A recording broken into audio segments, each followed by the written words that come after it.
Hello. चलिए आज हम लोग बात करने जा रहे हैं बेटा सबसे इम्पोर्टेंट चैप्टर। उस चैप्टर का नाम है आप लोगों के इंडिफिनिट इंटीग्रेशन। इंडिफिनिट इंटीग्रेशन की अगर मैं बात करता हूँ तो बेटा ये कैलकुलस का 1/2 मतलब पूरा आधा पार्ट जो है वो इंडिफिनिट इंटीग्रेशन है और एक आधा जो पार्ट है वो डिफरेंशिएशन। अगर क्लास 12 की पूरे कैलकुलस की बात करें तो पूरे कैलकुलस में सबसे इम्पोर्टेंट अगर मैं बात करता हूँ तो हम लोग चैप्टर नंबर जो 7 है बेटा क्लास 12 का इंडिफिनिट इंटीग्रेशन। अगर सीबीएसई बोर्ड या यूपी बोर्ड के अकॉर्डिंग देखा जाए तो इम्पोर्टेंट चैप्टर है। इस चैप्टर को हम लोग डिफाइन करेंगे।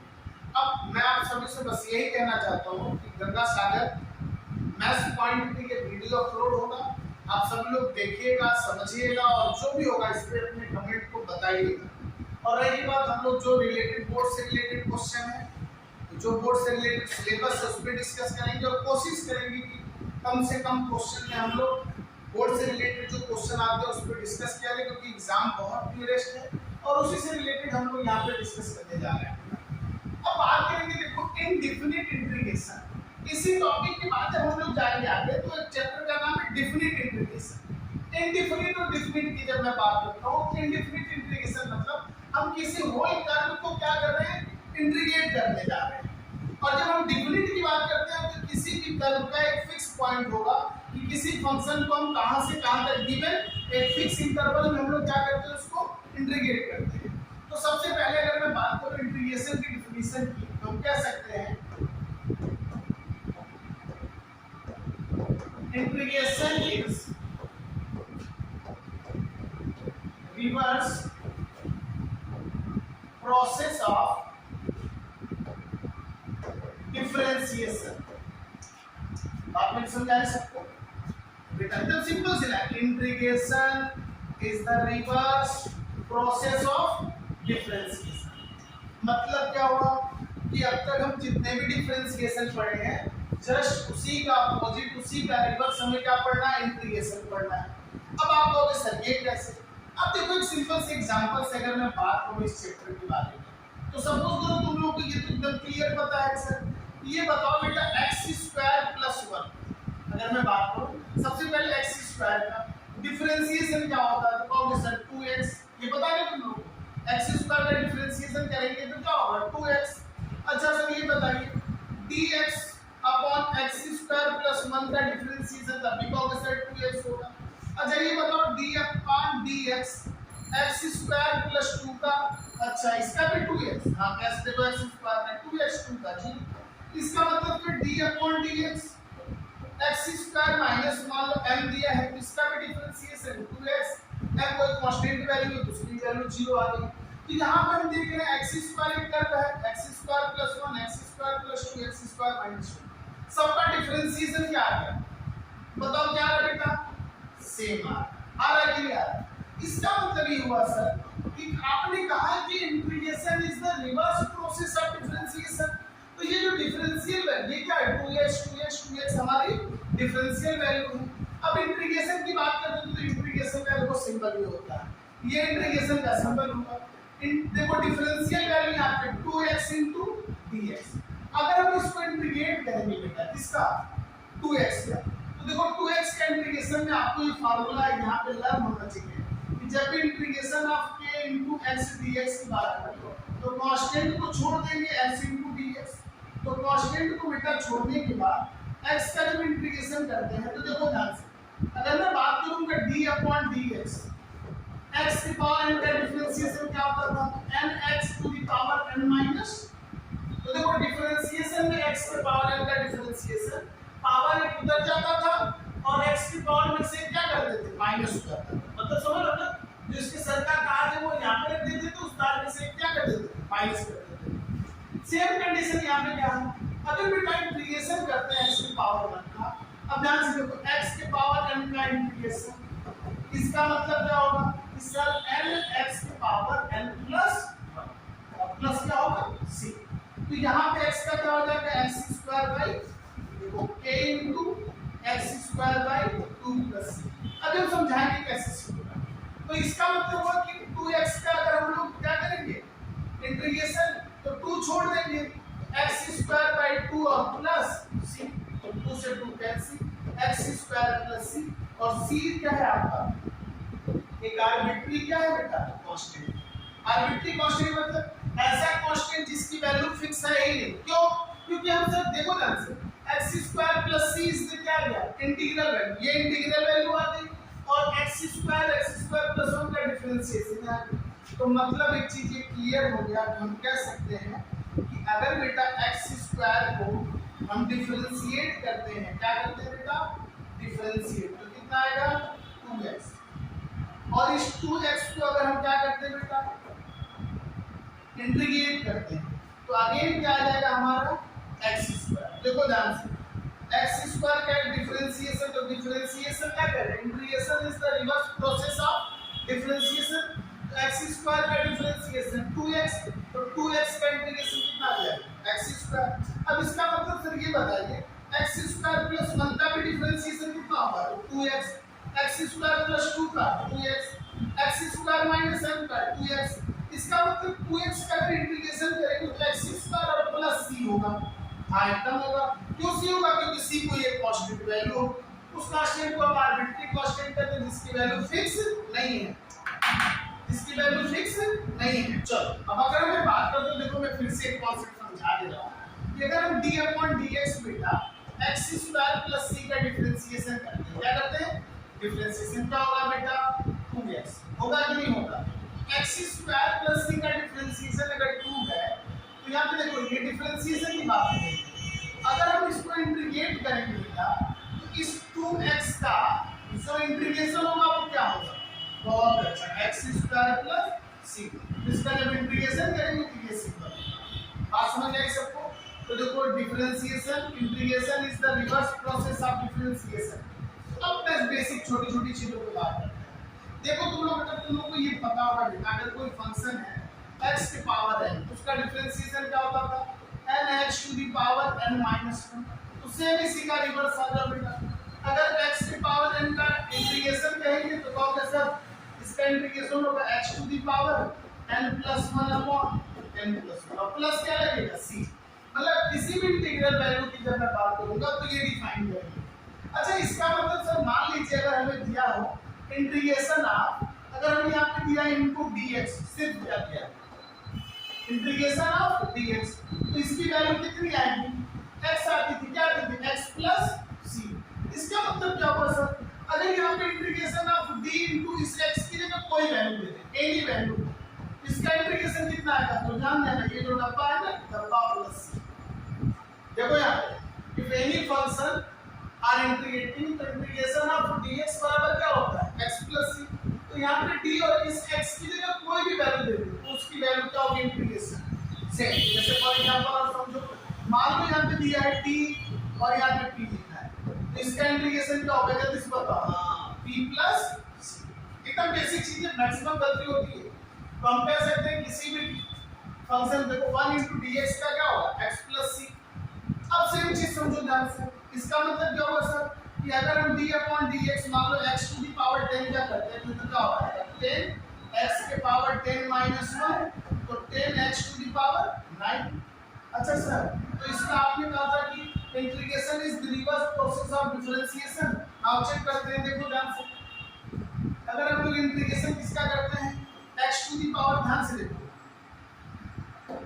10 into x to the power 9 का। अच्छा तो सर 10 तो कांस्टेंट, यहाँ बेटा 10 कांस्टेंट है छोड़ देंगे, x के पावर 9 into dx। तो सर आपने बताया था कि किसी फंक्शन का इंटीग्रेशन करेंगे x power n+1 upon n+1, एकदम सही है। तो देखो 10 into x के पावर 9+1 upon 9+1, तो 9+1 10 से 10 cancel, x to the power कितना आ गया n plus c।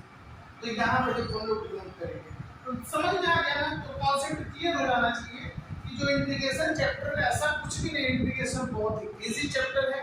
और इंटीग्रेशन एकदम बेटा अगर हमारा डिफरेंशिएशन का कॉन्सेप्ट क्लियर है तो इंटीग्रेशन के सारे कॉन्सेप्ट क्या होते जाएंगे क्लियर होते जाएंगे, ठीक है ना। इस वीडियो को पहले इसको नोट करो फिर आगे देखते हैं। अब देखो बेसिक चीजों की बात करेंगे बेटा। सबसे पहली बात अगर x की पावर n dx है उसका इंटीग्रेशन क्या होगा x to the power n+1 upon n+1 plus. ये आपको लर्न करना याद करना है अगर मैं बात करूं बेटा 1 इंटू डी एक्स का इंटीग्रेशन क्या होगा, उससे कहोगे सर x प्लस सी। अगर मैं बात करूंगा बेटा, ध्यान से देखो सब, किसी भी यहाँ पे अगर हमें क्यों दिया है कांस्टेंट इंटू डी एक्स, इसका जब इंटीग्रेशन करेंगे कांस्टेंट टर्म को बाहर कर देंगे, 1 into D x equal to constant into x plus क्या आ जाएगा बेटा सी। समझ के सभी लोग, कांस्टेंट का मतलब ऐसे एग्जांपल से मान लो k into x into D x, इस कांस्टेंट वैल्यू को क्या करो, कांस्टेंट मतलब any not fix value, k की कोई भी वैल्यू हो सकती है, तो k को छोड़ देंगे, x इंटू डी एक्स करेंगे x की पावर 1। अभी तुमको जानकारी है बेटा कि जब इंटीग्रेशन करेंगे x की power 1 plus 1 upon plus c, तो ये आ जाएगा k upon 2 x to the power 2 plus c। अच्छा सर ये बताइए, अच्छा मान लो अगर हमें दिया हो बेटा e to the power x dx exponential का, तो ये कैसा बताओ, ये कैसा होगा, ये एकदम थेटर वैल्यू होती है कि इसका डिफरेंशिएशन करो तो भी यही होगा, इंटीग्रेशन करोगे तो भी यही होगा। e to the power x dx का बेटा e की पावर x प्लस c। अगर मैं बात करूं बेटा 1 अपॉन x dx का, तो आप कहोगे sir log base e x plus c। हाँ, ये बेसिक डिफिनेशन है अलजेब्रिक की। अगर मैं बात करता हूँ बेटा a to the power x dx का इंटीग्रेशन, तो कहोगे sir a to the power x upon log base e a plus c। अगर मैं बात करता हूँ, एक एग्जांपल की समझते चलते हैं और आसान होता है। मान लो यहाँ पे दिया है 2 to the power x dx, तो वी कैन राइट 2 की power x upon log base a 2 plus c। समझ गए सभी लोग। अब मान लो इसी से रिलेटेड एक एग्जांपल दिया हो, अगर दिया हो मान लो 1 upon x plus 3 into D x, देखो 1 अपॉन x प्लस 3, तो 1 अपॉन x का log ex, तो 1 अपॉन x प्लस 3 dx का बेटा, हाँ बहुत अच्छा, log x plus 3 plus c। अभी मैं x के कोफिशिएंट की बात नहीं कर रहा हूँ, सिंपल सा 1 अपॉन x का इंटीग्रेशन। इसी तरह से अगर e to the power x का ये दिया है तो मैं, अब अगर मैं बात करता हूँ बेसिक चीजें समझो ध्यान से। अगर आपसे पूछा जाए sin x का बेटा, चलो बताओ sin x का डिफरेंशिएशन cos x होता है ना, यहाँ पे sin x का इंटीग्रेशन क्या आ जाएगा तुम लोगों का minus cos x plus c। अच्छा सर, इसका मतलब cos x का क्या होगा, जरा ये बताओ, तुम लोग बताओ बेटा, cos x का डिफरेंशिएशन माइनस sin होता था, यहाँ पे cos का जब इंटीग्रेशन करेंगे तो हो जाएगा plus sin x plus c। अच्छा सर ये बताओ बेटा, अब मान लो तुम लोगों को दिया हुआ एक क्वेश्चन है, अगर हम बात करें तुम लोगों से बात करेंगे तो क्या डिफाइन किया जाए बेटा, हाँ इसको हम लोग डिफाइन करेंगे से बेटा, अगर cos x का इंटीग्रेशन है हम लोग का sin x प्लस c, इसका मतलब सर क्या बताइए, तो मान लो अगर तुम्हें दिया हो बेटा sec स्क्वायर x dx का, तो क्या आ जाएगा जल्दी से बताओ, हाँ 10x प्लस c। देखो 10 का डिफरेंशिएशन sec स्क्वायर, तो sec स्क्वायर x का 10x। उसी तरह से अगर बात करें बेटा कोसेक स्क्वायर x dx का, हाँ बताओ क्या होगा, हाँ तो कोसेक स्क्वायर x का minus cot x plus c। तो देखो ये बेसिक डिफिनीशन आपको याद करने हैं, और ये सारे फार्मूला किससे रिलेटेड हैं, किससे हैं, हाँ डिफरेंशिएशन से।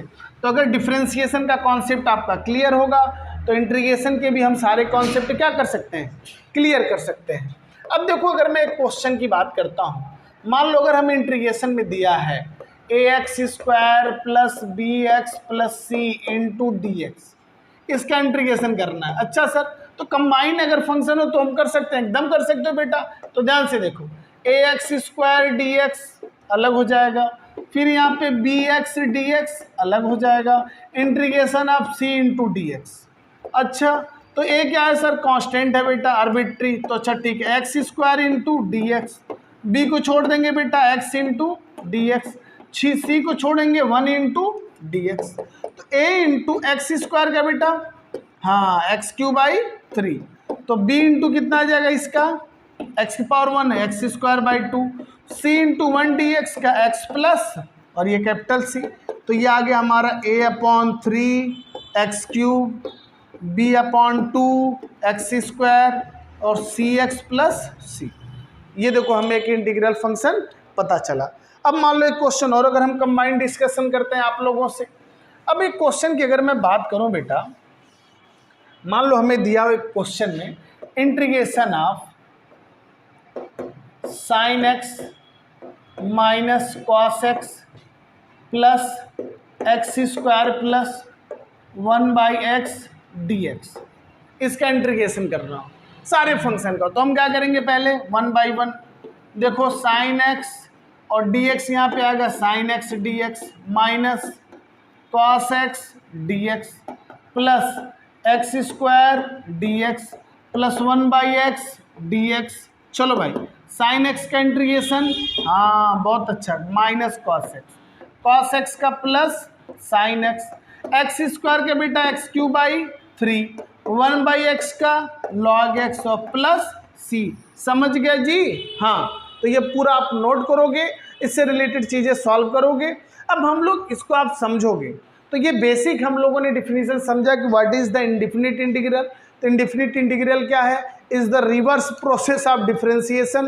तो आप उस पूरे टॉपिक को समझोगे, याद करोगे, और जो भी दिक्कत होगा हम लोग आगे डिस्कस करेंगे, क्योंकि 12th का एग्ज़ाम है। मैं सबसे रिक्वेस्ट करता हूँ जहाँ से भी जहाँ से भी हमें कोई चीज़ें मिलती हैं तो उसको ऑब्जर्व करें, और ये समय है एकदम पढ़ाई करने का, क्योंकि फरवरी में तुम लोगों की डेट भी आ गई है, दिसंबर से प्रैक्टिकल की चीज़ें स्टार्ट हो जाएंगी, बहुत कम से कम टाइम है। तो हम कोशिश करेंगे कि इंटीग्रेशन, मतलब आप एनसीईआरटी की अगर मैं बात करूं तो फर्स्ट वैल्यूम हम लोग का चैप्टर 1 से लेकर के कहाँ तक है, एप्लीकेशन ऑफ डेरिवेटिव की लास्ट टॉपिक तक, मैक्सिमा मिनिमा का सेकंड ऑर्डर डेरिवेटिव तक। और सेकंड बुक हम लोग की स्टार्ट होती है इंडेफिनिट इंटीग्रल से। तो इंडेफिनिट इंटीग्रल से लेकर के लास्ट तक हम लोग प्रोबेबिलिटी तक कंटिन्यू वीडियो बनता जाएगा। एनसीईआरटी के एक एक क्वेश्चन पर हम लोग क्वेश्चन करेंगे जो इंपॉर्टेंट क्वेश्चन होंगे, और आप लोग उसको देखिएगा, समझिएगा, जो भी प्रॉब्लम होगी कमेंट करिएगा, और सबसे रिक्वेस्ट है इसको लाइक, सब्सक्राइब और शेयर करिएगा। Thank you.